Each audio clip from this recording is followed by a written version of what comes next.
बिस्मिल्लाहिर्रहमानिर्रहीम। वीडियो को सपोर्ट कीजिएगा, चैनल को सब्सक्राइब कीजिएगा। कुछ अच्छी खबरें हैं तो कुछ बुरी खबरें हैं, लेकिन इन दोनों में एक खबर ऐसी है कि जो शायद वो रंग में भंग ढाल सकती है। वो रंग में भंग क्या है वो आगे चल के आपको बताता हूँ। सबसे पहले मैं आता हूँ कुछ अहम खबरों पर। एक तो सुप्रीम कोर्ट के हवाले से, जो कि फौरी 3 रुकनी बेंच बनाकर उस पर समाअत शुरू कर दी गई, जिसमें आज ही की तारीख में फिर PTI के लिए एक बड़ा दिन भी रहा, जो कि चेयरमैन तहरीक इंसाफ और शाह महमूद कुरैशी साहब के लिए वाक़तन बहुत बड़ा दिन था। और इसमें क्रेडिट जाता है एडवोकेट सलमान अकरम को, जिनके दलाइल अब आप टीवी पे तो नहीं देख सकते, क्योंकि ये ऑन कैमरा समाअत तो नहीं थी कि आप देख सकें जिस तरह से हमने माजी में एक समाअत देखी है। एक तो ये फ़ौजी ट्रायल के ऊपर देखी, और उससे पहले फिर हमने एक procedure and practice and procedure bill के ऊपर देखी। ये उस तरह की समाअत नहीं थी ये थी। लेकिन अंदर कमरा अदालत के मौजूद क्या हुआ, इमरान खान साहब के जो वकील हैं सलमान सफदर साहब ने, उनके दलाइल क्या थे। उनके दलाइल इतने तगड़े थे कि जिसकी वजह से एक तो ये केस था ही पहले बोगस, लेकिन क्रेडिट जाता है एडवोकेट को भी, सलमान साहब को, जिन्होंने उस बोगस केस को मज़ीद बोगस कर दिया। और वो किस तरह से बोगस किया ये आपको मैं थोड़ा सा आपके साथ उसकी शेयर कर देता हूँ डिटेल्स। सैफर मुकदमे की FIR 7 माह ताख़ीर से दर्ज की गई। सैफर की FIR में आज़म खान नाम से थे, कभी गिरफ्तार नहीं हुए, लापता रहे, वापस आकर 161 का बयान दिया। लापता होने की FIR दर्ज की गई, मगर IO ने कोई तफ्तीश नहीं की। असद उमर भी FIR में नामज़द थे, गिरफ़्तार नहीं किया गया, ज़मानत हुई और उनकी हद तक केस भी नहीं गया, यानी कि उनको चलाया ही नहीं गया उन पर केस। उसके बाद कहते हैं वो सैफर इंक्वायरी का आगाज़ उस वक़्त के वज़ीर दाखिला राना सनाउल्लाह, जिसे मूँछों वाला बंदर भी कहा जाता था, ने कराया। सियासी बुनियादों पर केस बनाया गया। फ़ॉरेन ऑफिस जो बज़ाहिर मुतासिर फ़रीक है वो शिकायत गुजार ही नहीं, वज़ारत दाखिला ने कार्रवाई को हाईजैक किया है। उसके बाद ऑफिशियल सीक्रेट 100 साल पुराना कानून है। ये ऑफिशियल सीक्रेट 100 साल पुराना कानून है। पहली मरतबा एक साबिक वज़ीर आज़म और वज़ीर ख़ारजा को ट्रायल किया जा रहा है, वरना पहले official secret act arms forces के ख़िलाफ़ इस्तेमाल होता रहा है। साइफ़र का असल मवाद इमरान खान ने परेड ग्राउंड के 27 मार्च के जलसे में पब्लिक ही नहीं किया। ये बात जो हम कहते हैं वो अब तो आपको पता चल गई होगी, जिसको हम कहते हैं कि क्लासीफाइड किया गया था। साइफ़र को 2 मरतबा क्लासीफाइड किया गया। साइफ़र के मामले पर अमेरिका को डीमार्श किया गया। डीमार्श करने का मशवरा अमेरिका में मौजूद सफ़ीर असद मजीद ने दिया था। आपको याद होगा DGISPR सब की प्रेस ब्रीफिंग। अगर साइफ़र में इमरान खान पर लगे इल्ज़ामात दुरुस्त हैं तो क्या डीमार्श करना गलत था, ये सवाल उन्होंने उठाया। अगर डीमार्श करना दुरुस्त था तो इमरान खान 100 दिन से ज़ायद हो गए जेल में क्यों हैं, ये उनका दूसरा सवाल था। साइफ़र मुकदमे की FIR में इल्ज़ाम लगाया गया कि 28 मार्च को बनी गाला की मीटिंग में इमरान खान ने आज़म खान को कहा कि साइफ़र को सियासी मकासद के लिए इस्तेमाल करेंगे, जबकि इल्ज़ाम यह है कि 27 मार्च को जलसे में साइफ़र पब्लिक किया गया। तो साजिश 28 को हुई और इस्तेमाल 27 मार्च को हुआ, तो ये कैसे मुमकिन हो गया। ये थे उनके कुछ सवालात और उनके आर्ग्यूमेंट्स जो उनके जज साहब के साथ मुकालमात थे। तमाम दलाइल सुनने के बाद कायम मकाम चीफ जस्टिस सरदार तारिक मसूद, जस्टिस मंसूर अली शाह और जस्टिस अतहर अमीनुल्लाह ने साइफ़र केस में इमरान खान और शाह महमूद कुरैशी को रिहा करने का हुक्म दिया और उन्हें 10-10 लाख रुपये मुचल के जमा करवाने का भी हुक्म दिया। तो ये तो थी तमाम कार्रवाई जिसका मैं आपको बता रहा था कि कुछ दिलचस्प चीज़ें थी जो कि हम टीवी पे तो नहीं देख सके, लेकिन अंदर मामला क्या हुआ वो मैंने आपके साथ शेयर कर दिया। अब इसी तरह से दूसरी तरफ आ जाएँ, अब इलेक्शन कमीशन में आज समाअत थी, जिसमें बल्ले का निशान PTI को मिलेगा या नहीं मिलेगा, इस पर फैसला महफूज था। वो महफूज फैसला सुनाना था। सुबह से मीडिया ECP के बाहर खड़ा था कि शायद अब सुनाएंगे, अब सुनाएंगे, अब सुनाएंगे, लेकिन ऐसा लग रहा था कि शायद उन्होंने ये भांप लिया था कि PTI को कोई एक बड़ा रिलीफ मिलने जा रहा है आज के दिन, जिसकी वजह से वो पहले ही अलर्ट हो गए। जब उन्हें रिलीफ मिला तो यहाँ से फिर ये एक्शन में आ गए। इन्होंने बोला हाँ अब हुण तुसी आ जाओ, अब हुण तुसी बल्ला देंगे। आए, बैठे, फ़ैसला सुनाया और फ़ैसला ये था कि इंट्रा पार्टी इलेक्शंस को कालादम करार दिया जाता है और तहरीक इंसाफ से बल्ले का निशान वापसी ले लिया जाता है। तो ये कोई आपने अनोखा तीर नहीं मार लिया, क्योंकि अगर आप ये बच्चे से भी पूछे ना तो वो आपको बता देगा और उल्टा आप पे हंसेगा भी। थोड़ा सा दूसरी रुख पे भी आया था। ये जो ECP के चेयरमैन है राजा सुल्तान, अच्छा एक तो समझ में ये नहीं आती इनके नाम से पहले राजा क्यों है। काम इनके मिरासियों वाले हैं, नाम से पहले राजा लगा हुआ है। राजे वाले कोई काम नहीं किए, हाँ मिरासी पन इनमें कूट कूट के भरा हुआ, वो आज इन्होंने दिखाया भी है। और जब जब चीफ जस्टिस साहब ने, सुप्रीम कोर्ट ने, किसी भी आला अदलिया ने बुलाया है पीटीआई की पटिशन पर, तो ये नाचते हुए गए, या फिर अदालत ने हुक्म जारी किया कि आज ही तारीख चाहिए हमें, तो ये फिर नाचते हुए सीधा सदर पाकिस्तान के पास गए, उन्हें ख़त भी लिखा, उनसे मुलाकात भी गई है। वरना ये सिर्फ बोझ अना और कॉल परस्त आदमी है। एक तो होता है कि कॉल परस्त आदमी का मतलब ये है कि डिक्टेशन लेने वाला, कि हूँ सड़ हूँ क्या करना है।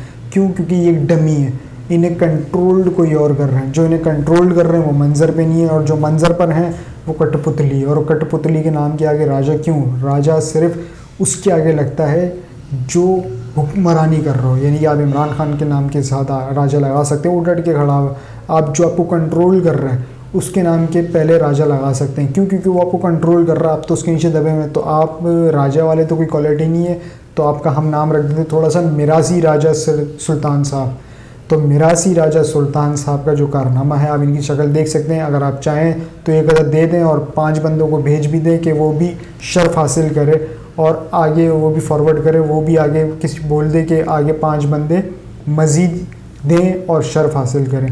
खैर, ये तहरीक इंसाफ ने कोई गालिबन हफ्ता 10 दिन से फ़ैसला महफूज हो चुका था, तो आज का इंतज़ार क्यों किया जा रहा था? क्योंकि इन्हें पता था कि 22 तारीख आखिरी दिन होगा। अब तो ईसीपी ने 2 दिन आगे बढ़ा दिए हैं कागज़ात नामज़दगी, लेकिन आप ये देखिए कि 22 तारीख का चुनाव ही क्यों किया गया? क्यों? क्योंकि एवरीथिंग इज़ प्लान। एक प्लान ये बनाते हैं और एक प्लान वो बनाता है, और बेशक अल्लाह इज़ द बेस्ट प्लानर। ये समझ रहे हैं कि हमने बड़ा कद्दू पे तीर मान लिया, जबकि इनके लिए तैयार किया जा रहा है 100 जूते तिप्त 100 प्याज। वो कब? अब तो ये छुट्टियां आ गई हैं जिसमें हफ्ता, इतवार, पीर को क्रिसमस डे, कायद-ए-आज़म डे, इसकी छुट्टी होगी।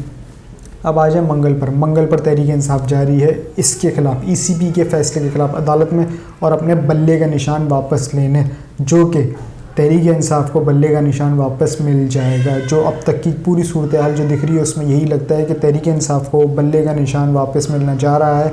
तो ये जितना भी एक गुफक फैलाया जा रहा है ना कि अब क्या होगा, कैसे होगा, ये सिर्फ चंद कुव्वतों को खुश करने के लिए था। वो कुव्वतें थोड़ा सा खुश हो जाएं, मिठाइयाँ ख़रीद लें, थोड़ा हमारा कारोबार, आज वैसे भी स्टॉक मार्केट नीचे ही है, तो थोड़ी सी वो ख़रीदारी कर लें, हमारी स्टॉक मार्केट थोड़ी सी छोटी है, तो फिर उनके लिए मसले ही खड़े होने हैं। तो कारोबार का जो थोड़ा सा नुकसान हुआ था वो शायद पूरा हो गया होगा, क्योंकि पटवारियों ने मिठाइयाँ तो खा ली हैं, अब उल्टियाँ जुलाबे भी मारेंगे, उसके लिए भी दवाइयाँ लेंगे।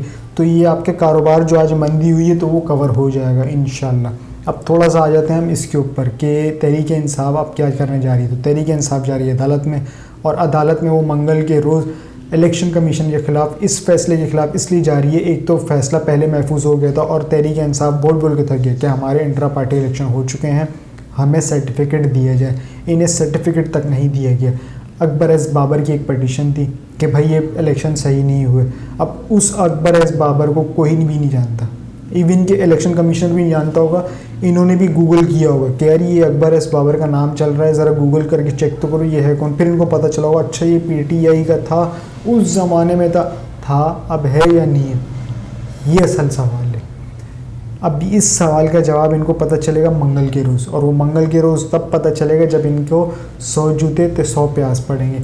अब आ जाता हूँ मैं एक रंग में भंग जो पड़ने वाला है। तो रंग में जो भंग पड़ने वाला है वो है कोरोना का नया वेरिएंट आ गया, और वो कहाँ आया है? भारत में आ गया है कोरोना का नया वेरिएंट, जिसे कह रहे हैं JN1, जिसका नाम दिया गया उस वेरिएंट को। उसकी थोड़ी सी तफसीलात आपके साथ शेयर कर देता हूँ, फिर मैं रंग का भंग का मतलब भी बता देता हूँ। वो ये है कि कोरोना ने सब वेरिएंट JN1 ने दस्तक दे दी है। भारत में 24 घंटों के दौरान कोरोना वायरस के नए 328 केस रिपोर्ट हुए। कोरोना के नए केसेस सामने आने के बाद मजबूरी केसेस की तादाद बढ़कर 2997, लगभग तकरीबन 3000 ही हो गई। मुख्तलिफ रियासतों में नए सब वेरिएंट से अलर्ट रहने के अहकाम जारी कर दिए हैं भारतीय मीडिया। तो याद रखिएगा कि भारत हमारा पड़ोसी मुल्क है, और भारत एक बड़ा तिजारती हब भी कहा जाए तो गलत नहीं होगा, क्योंकि वहाँ से इंपोर्ट शम्पोर्ट एक्सपोर्ट भी हो रहा होता है। तो अब ये हमें नहीं पता कि कोरोना की तरह ये फैलने वाला है या नहीं। अगर तो ये कोरोना की तरह फैलने वाला है तो ये यकीनन फिर पूरी दुनिया के लिए अलार्मिंग सिचुएशन है, इवन कि पाकिस्तान के लिए भी।